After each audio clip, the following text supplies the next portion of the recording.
BCCL area 5 के Shendra Bansjor colliery के कर्मी रामचरित्र महतो वर्ष 2004 में भारत भ्रमण छुट्टी लेकर वैष्णो देवी दर्शन के लिए गया, जो अभी तक घर वापस नहीं लौटा है।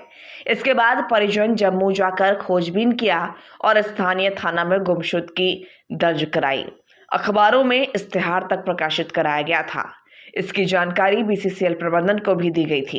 इसके बावजूद 21 साल बाद भी उनके परिवार को ना अनुकंपा के आधार पर नौकरी मिली और ना ही पीएफ एवं ग्रेजुटी की राशि का भुगतान हुआ। परिजनों का आरोप है कि बीसीसीएल से शुरू हुआ यह मामला परिजनों का आरोप है कि बीसीसीएल शुरू से ही यह मामला को नकारते रहा है। अधिकारियों ने यह कहकर परिवार को हर सुविधा से वंचित किया कि गुमशुदा होने पर किसी प्रकार का प्रावधान मौजूद नहीं है। कर्मी के 2 बेटे हैं, जिनमें बड़ा बेटा गंभीर बीमारी से जूझ रहा है, जबकि छोटा बेटा बेरोजगारी में भटक रहा है। कर्मी के छोटे बेटे ने बताया कि वर्षों तक ढूंढने के बाद उन्होंने हार मानकर सभी जरूरी दस्तावेज यहां तक कि मृत्यु प्रमाण पत्र भी बनवाकर बीसीसीएल को जमा कर दिया, लेकिन फिर भी अधिकारियों द्वारा फॉर्म ए और फॉर्म बी का हवाला देते हुए उनका हक नहीं दिया जा रहा है। 21 साल गुजर जाने के बावजूद कोई समाधान न मिलने से परेशान परिजनों ने मीडिया के समक्ष चेतावनी दी है। अगर अभी भी उनके साथ न्याय नहीं हुआ तो वे पूरे परिवार के साथ आत्मदाह करने को मजबूर हो जाएंगे। मामला यह है कि मेरे पिताजी स्वर्गीय रामचरित्र महतो सेंद्रा बांसजोर कोलियरी सिजुआ एरिया 5 के अंतर्गत काम करते थे और पावना छुट्टी लेकर इंडिया टूर का छुट्टी लेकर वैष्णो देवी दर्शन के लिए गए हुए थे 4/8/2004 को। और वहां से जो साथ में गए थे वो लोग 13 तारीख को वापस आ गए। उन लोगों का कहना है कि वैष्णो देवी के दर्शन के दरमियान गुम हो गए।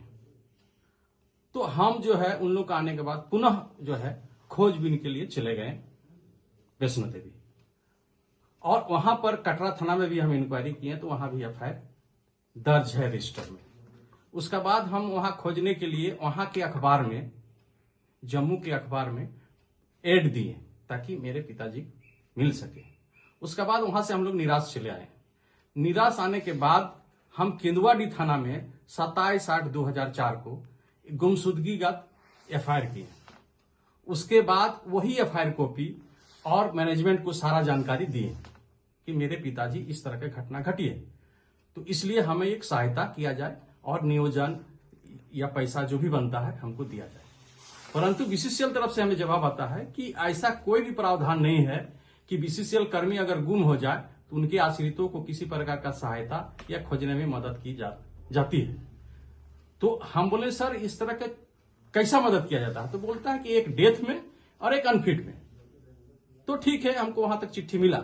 उसके बाद जो है हम जो है पुनः जो है 2 महीना के बाद फिर एक चिट्ठी दिए, राष्ट्रपति से आग्रह किए कि सर हमें खोजने में मदद किया जाए, हम लोग का आश्रितों को सहायता किया जाए। लेकिन पुनः जो है केंद्रीय मंत्री तरफ से भी फिर एक हमको चिट्ठी आया और विधायक जलेश्वर महतो के आग्रह पर जो है पुनः फिर हमको चिट्ठी आया कि इस पर किसी प्रकार का प्रावधान नहीं है।